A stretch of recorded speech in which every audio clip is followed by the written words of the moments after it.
Yep, so everybody hear and see okay? Yeah, I see your logo in a giant teal Yep, background. that's what's up right now. Okay, so if you've heard any of my talks in my previous years, my focus is on using 3D software, particularly for backgrounds. So I'm continuing on that this year. So what I'm going to be talking about is a piece of software called Twinmotion. Now, I will post a link to that in the speaker links right now. There it is. So what Twinmotion is a real-time renderer powered by Unreal. Now, Epic Games purchased this last year, and they made it free for everybody for life if you install it before the free period ends. Now, when they purchased it, a license would cost just under $2,000. So if this is something that you hope to use, you want to get on that quick before they start making it cost money again.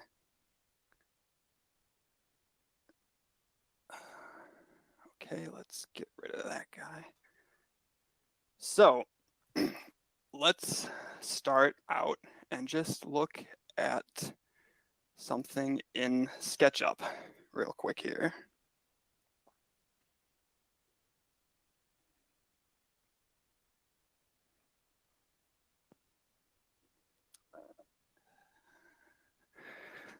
Loading, loading, loading.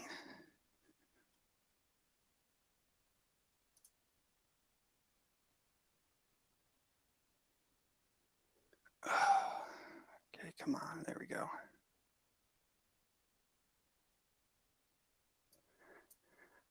Okay, so since it's a 3D software, it uses 3D data. So here's a section of a classroom for my project that I isolated in SketchUp. So let me just hide some of these layers so you can see, inside it, you got the basic stuff all in there. So since it's a renderer and not a full modeler, you have to create all your geometry in a different piece of software. So whether that's SketchUp or Blender or 3ds Max, it supports just about any 3D software you want to throw at it. And getting it into there is really quite easy. So let's get rid of that and open it up.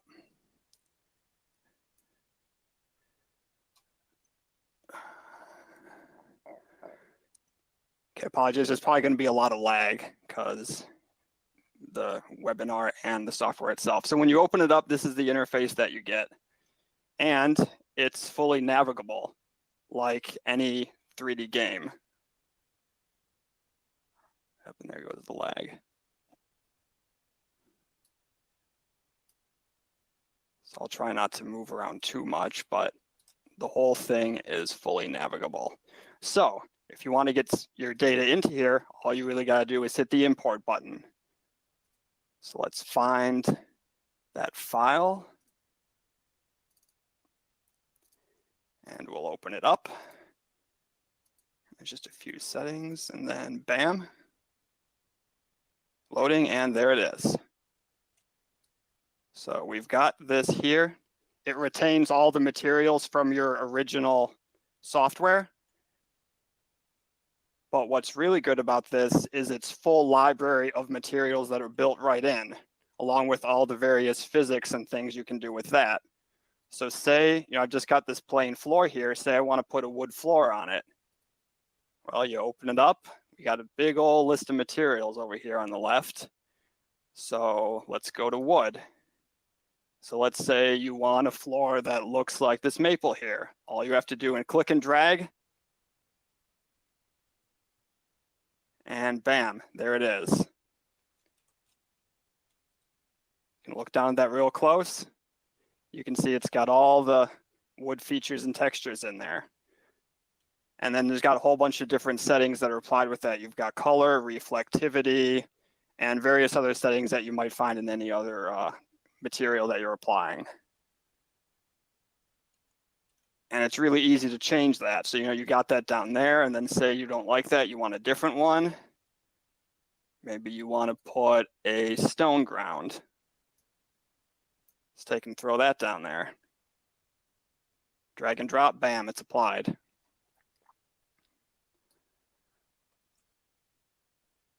And then you can go around and look at it from every angle that you need to. You'll be able to see that.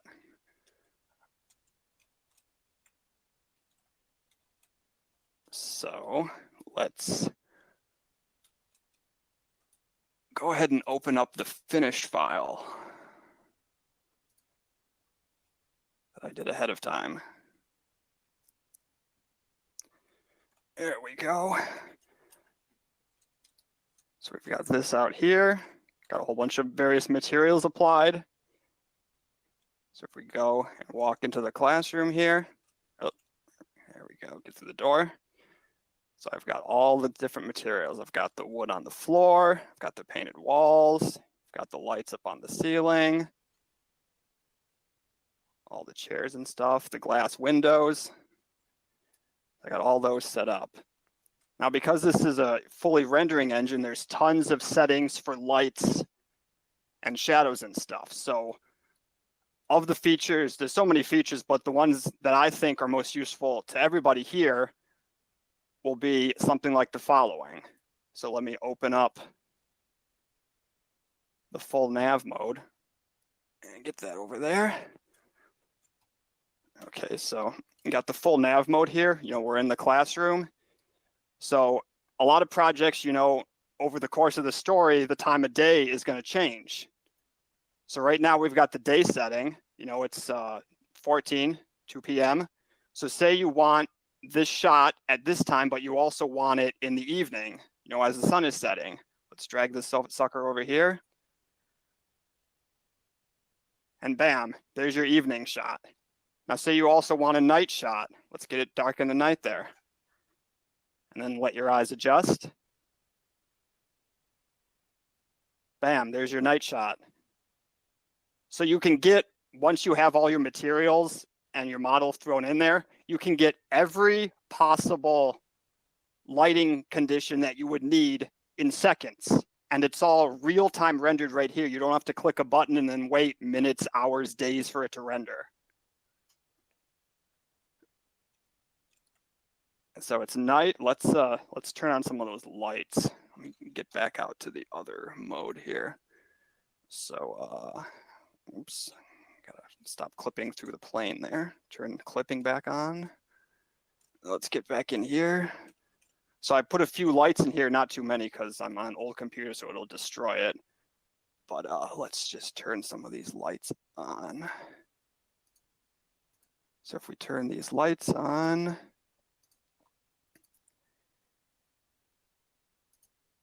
go. And then let's set it back to night. There we go. Now you can see on the inside while it's night.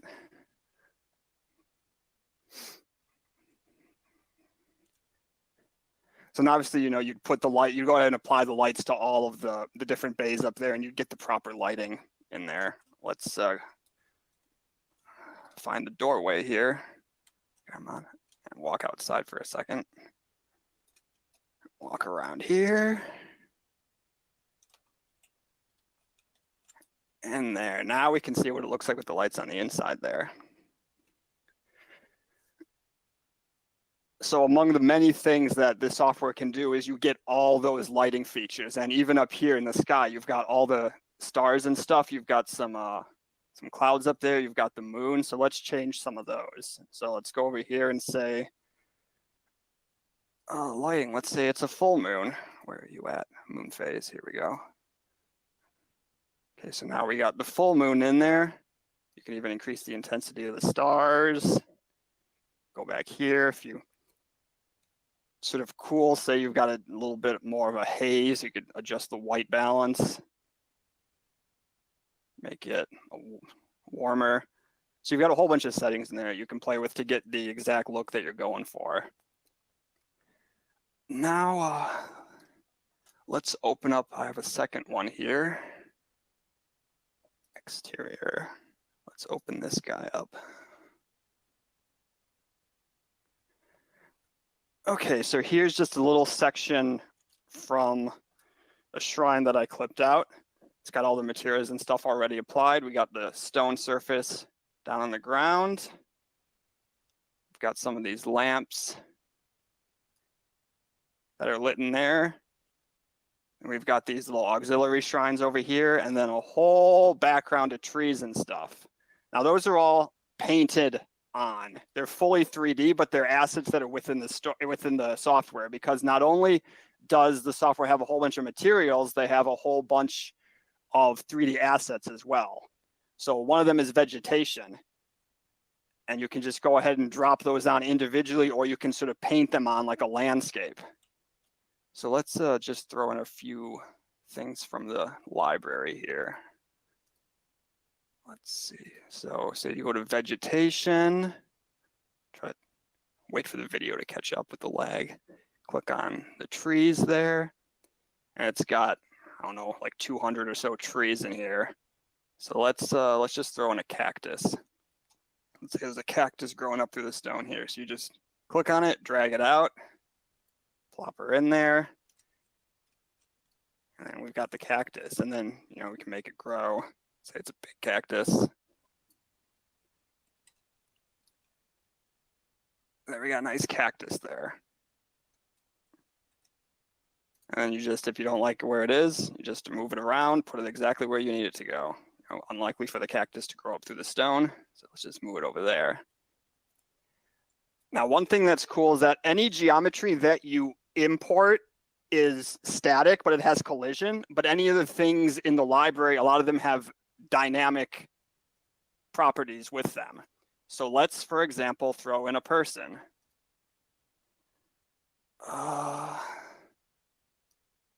Let's pick somebody. How about this guy here? So let's drop this guy in here. So you got a little person in there dropped in, and let's say he may just be standing there, but maybe he's actually dancing. That's probably going to destroy the video.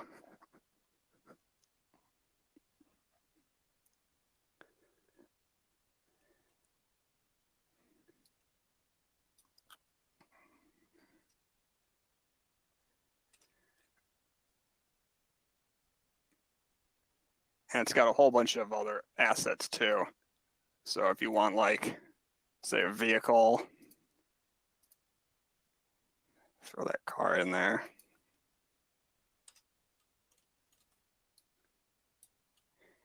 And there's not nearly enough time to go through all the features that this has, but I hope it's at least enough to give you the sense of the power that this has. Particularly what I find the two most features that I'm using this for is all those lighting and then the more organic materials, because modeling trees and stuff like that is really difficult, especially when you got all these pre-existing assets that even, you know, blow in the wind.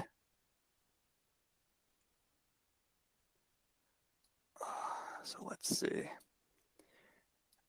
They've even got okay, yeah, so one of the things is that you're actually setting a location. So if you have an idea of where this is on Earth, you can set this based on the actual map.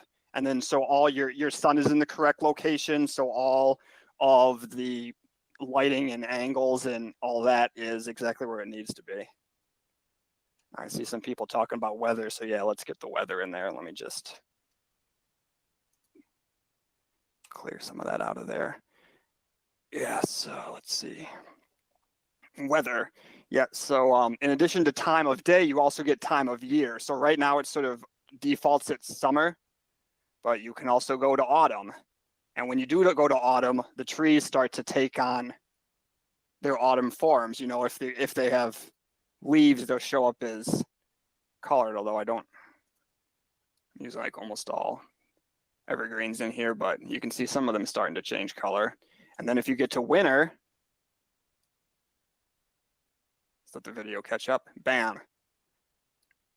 So if you need a winter scene, you need to put snow on it, it's just a click. Just throws right on there.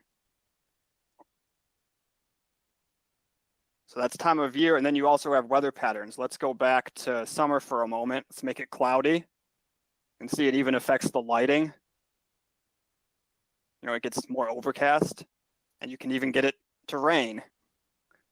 So that's another common background variation, is making it rain. And then if it's winter, you know, it's too cold for rain, so it becomes snow.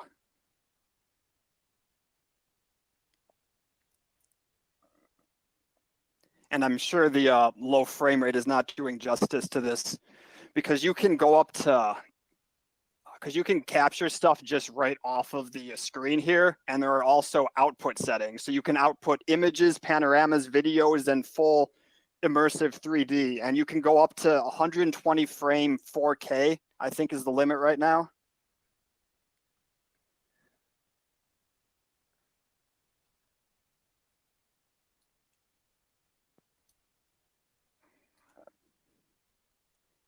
And I mean, there's tons of other things. There's actual sound in here that doesn't go through, but when you're walking around, your footsteps change based on the material that you're walking on. If you throw sound objects in here, it'll react to that. So if you had like traffic, the closer you get to the road, it would make the traffic longer.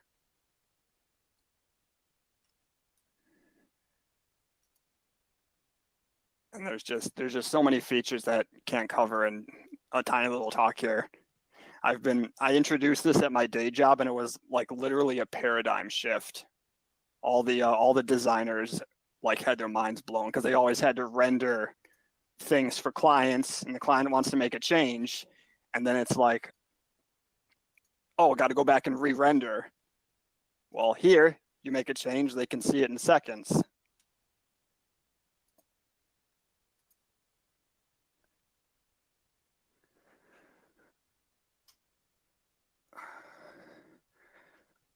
So I guess got a little bit of time left. I'll open it up to questions if there's any features that people want to see specifically. Oh, what I see right here. Okay, how powerful a computer? You do need a fairly decent computer. The one I'm running on right now, I got the settings are on low, so it actually goes a lot higher than this. And this computer is about 10 years old, but the computer I use at work is almost brand new, and it's got a, what is it, the 1080 Ti, the highest video card. I can run that at max and it'll eat anything. So even if you don't have the most powerful machine, you can still at least use it to like export 2D, you know, just the flat plain images, because that's probably what most people are going to be using it for anyways, to just use it to set up your scene and then screenshot it and then maybe render a little more on top of that. Let's see, question, commercial games. Yeah, I mean, it's a tool like Photoshop or Illustrator. So if you're using it, you can use it for whatever you're doing. Because you can't really, it doesn't have the option to export the 3D data from this. That might be another feature in the future. But since it is a tool, all the assets in the library are assets to be used in projects. Now, if you import anything, you know, you can import any 3D data, and like any other asset, you have to make sure that you have the rights to use those imports, whether you're making it yourself or if you go to like GrabCAD or any of those online marketplaces. As long as you either purchase or it has the Creative Commons rights to it, you just got to import it and put it in there. Let's scroll up and see some of any of the older questions.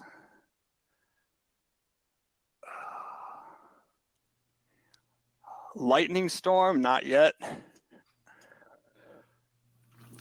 Tim had a question about whether when you download, like when you get it, is it linked to your account for free, or is it forever, or is it that you have to make sure you don't delete it off your hard drive? From what I understand is, I believe it's connected to your Epic Games account. Now, obviously, a company can change their terms of use at any time, but as far as I understand right now, it's free for life per your account. Oh, I guess there's one other thing I could show off here. Let me open up. I did a little texture test, because this is all I've been showing off right now it's all tailored for photorealism. And obviously a lot of people don't want to necessarily have photorealistic projects.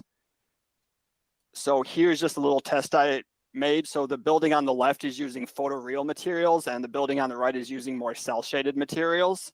So you'd probably have to fiddle with the settings, especially like with the lighting and stuff. But I think you could probably figure out how to use some decent cell shaded or other style materials as well. And when you do the exports, there's tons and tons of filters that you can place on it for making all sorts of crazy, excuse me, crazy effects. Let's see, yeah, like if you do export image, create, where's those settings? Yes, you've got some visual effects. You've got color gradients. You've got, where's some of these filters? Here we go. So here's like just a blank line. Like if you wanted to go ahead and render on top of that in a different software. It's got pixelated. There's sort of a comic-y style there. Let's wait for the video to catch up.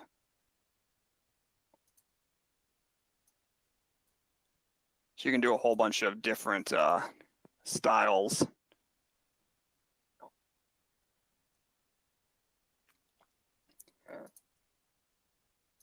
And you got, you know, visual effects. It's got a clay renderer. And then depending on the type of objects that you place in, you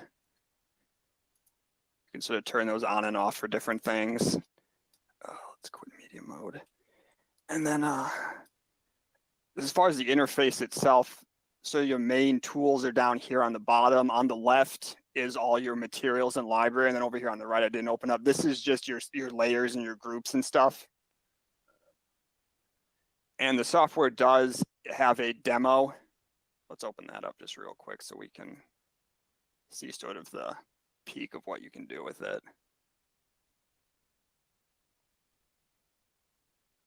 If it doesn't take too long.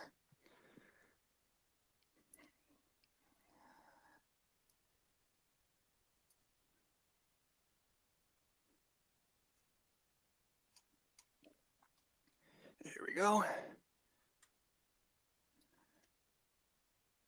Oof, wow, clipping. Turn you on. What speed is this set at? No, we want walking speed. Okay. Yeah, so it has a little demo room here that's got like a whole bunch of materials and lights and stuff all applied.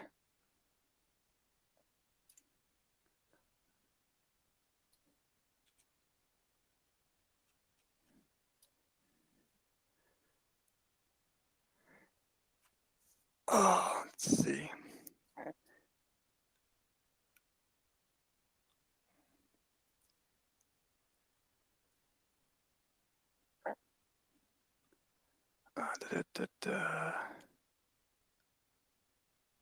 Dancing cactus. Yeah. Unfortunately, anything you import doesn't have dynamic information. It's just static geometry. So if you want any dynamic stuff, it's just what's within their internal library. But you can any materials. It uses PBR, physics-based rendering. So any materials you go and you make your different layers for the different images, and you can just drag those right into there. Can you edit the focal length of the camera? Yes, there's tons of camera options. Like if we did an image, where is it? Yeah, camera settings. So you've got the output, you've got the field of view. You can make vignetting. Get that little edge around there. Get like a really deep. So it's got a whole bunch of different options. I've obviously not time to go over all of it, so you have to just get into it and play around with it. And I did some videos for like I said, at my full-time job. I'll throw those up on YouTube or something so you can see some of the little video clips that I exported with this software after playing around with it. Sweet. Yeah, there's so many things. All right, we are running out of time, but you guys can keep chatting about this thing and ask questions. And I'm going to hand it over to Empish here, make presenter. Thanks, y'all. Yeah, thanks for that. That was great. A lot of people were excited in chat about this.